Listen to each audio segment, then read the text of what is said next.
PSG and sons அறக்கட்டளையின் நூற்றாண்டு மற்றும் PSG தொழில்நுட்பக் கல்லூரியின் 75வது ஆண்டு விழாவை முன்னிட்டு லோகோ வெளியீடு. PSG அண்ட் சன்ஸ் அறக்கட்டளையின் நூற்றாண்டு விழா மற்றும் PSG தொழில்நுட்பக் கல்லூரியின் 75வது ஆண்டு விழாவை முன்னிட்டு லோகோ வெளியீட்டு விழா கோவை PSG தொழில்நுட்பக் கல்லூரி வளாகத்தில் உள்ள கலையரங்கத்தில் நடைபெற்றது.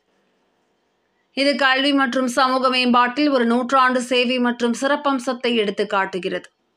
PSG தொழில்நுட்பக் கல்லூரியின் முதல்வர் டாக்டர் கே. பிரகாசன் அனைவரையும் வரவேற்றார்.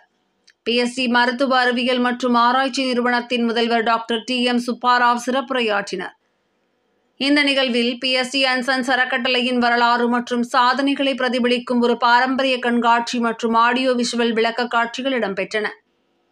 விழாவின் முக்கிய அம்சமாக நூற்றாண்டு மற்றும் பிளாட்டினம் ஜூப்ளி லோகோவை பத்மஸ்ரீ விருது பெற்றவரும் DRDOவின் புகழ்பெற்ற விஞ்ஞானியும் புனே TIATயின் முன்னாள் துணைவேந்தருமான பேராசிரியர் பிரகலாதா ராமாராவ் வெளியிட்டார்.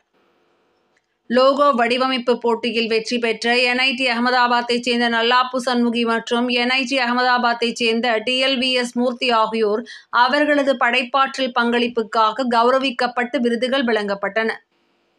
தொடர்ந்து குழு தலைவர்கள் புதிய இலச்சினைகளின் வடிவமைப்பு கருத்துக்களை விவரித்து அவற்றின் குறியீட்டு கூற்றுகள் மற்றும் PSGயின் பாரம்பரிய மற்றும் பார்வையுடனான தொடர்பை விளக்கினர்.